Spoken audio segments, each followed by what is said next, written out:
মম kitchen থেকে আপনাদের সবাইকে নমস্কার। আজকে আমি পাকা আম দিয়ে একটা কেক আপনাদের শেয়ার করছি। কেকটা কত নরম হয়েছে আর কত স্পঞ্জি হয়েছে, আর খেতেও খুব ভালো হয়েছিল। কেক বানানোর জন্য দুটো পাকা আম নিয়েছি। আম দুটো খোসা ছাড়িয়ে পিস পিস করে কেটে নিচ্ছি। একটা মিক্সির জারে 1 কাপ সুজি নিয়ে নিচ্ছি। সুজিটা একটু গুঁড়ো করে নিচ্ছি। সুজি গুঁড়ো হয়ে গেছে, একটা বাটিতে ঢেলে নিচ্ছি। ওই মিক্সির জারে আমি 1/2 কাপেরও কম চিনি দিয়ে দিচ্ছি, আর আম যে কেটে রেখেছিলাম সেগুলো দিয়ে দিচ্ছি। কারণ আমগুলো খুব মিষ্টি ছিল। চিনি আর আম একসাথে পিষে নিচ্ছি। পেষা হয়ে গেছে। ওই জারের মধ্যে আমি 1 কাপ দুধ দিয়ে দিচ্ছি, আর 1/3 কাপ তেল দিয়ে দিচ্ছি, সাদা তেল, আর সাথে ঘুরিয়ে নিচ্ছি। দেখুন ঘোরানো হয়ে গেছে। সব কিছু মিশ্রণ আমি সুজির মধ্যে ঢেলে দিচ্ছি। সুজির সাথে ভালো করে মিলিয়ে নিচ্ছি। আমার চ্যানেলে নতুন বন্ধু হয়ে থাকলে চ্যানেলটা সাবস্ক্রাইব করার অনুরোধ রইল। পাশে থাকা বেল আইকন অবশ্যই প্রেস করে দেবেন। আমার চ্যানেলে নতুন কোনো রেসিপি দিলে আপনাদের কাছে খুব তাড়াতাড়ি পৌঁছে যাবে।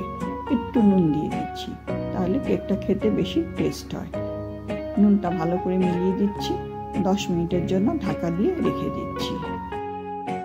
এদিকে কড়াইতে একটা স্ট্যান্ড বসিয়ে ঢাকা দিয়ে 10 মিনিটের জন্য প্রিহিট করে নিচ্ছি। 10 মিনিট হয়ে গেছে।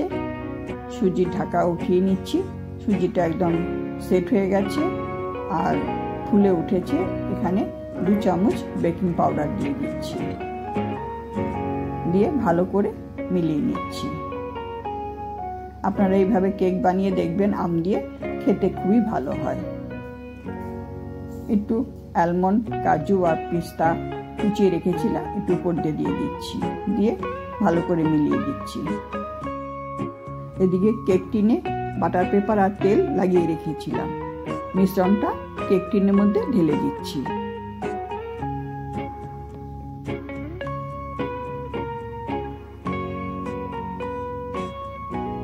কেক টিনটা ট্যাপ ট্যাপ করে দিচ্ছি, তাহলে এয়ার বাবলস গুলো বেরিয়ে যাবে। উপর থেকে অ্যালমন্ড, পিস্তা আর কাজু কুচিয়ে রেখেছিলাম দিয়ে দিচ্ছি। এদিকে 10 মিনিট হয়ে গেছে, প্রিহিট হয়ে গেছে কড়াই। কেক টিনটা বসিয়ে দিচ্ছি। লো টু মিডিয়াম ফ্লেমে 45 মিনিটের জন্য ঢাকা দিয়ে রেখে দিচ্ছি। 45 মিনিট হয়ে গেছে, ঢাকা উঠিয়ে নিচ্ছি। দেখুন কেকটা কত সুন্দর ফুলেছে, আর টুথপিকের সাহায্যে দেখাচ্ছি কেকটা একদম হয়ে গেছে। ঠান্ডা করে আমি আপনাদের দেখাচ্ছি। কেক ঠান্ডা হয়ে গেছে, চাকুর সাহায্যে চারিদিকটা ছাড়িয়ে নিচ্ছি।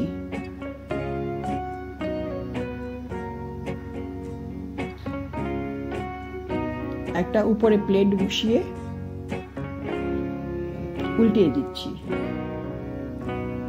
একটু ড্যাব ড্যাব করে কেক টিনটা উঠিয়ে নিচ্ছি। কি সুন্দর বেরিয়ে গেল। এখন বাটার পেপারটা উঠিয়ে নিচ্ছি।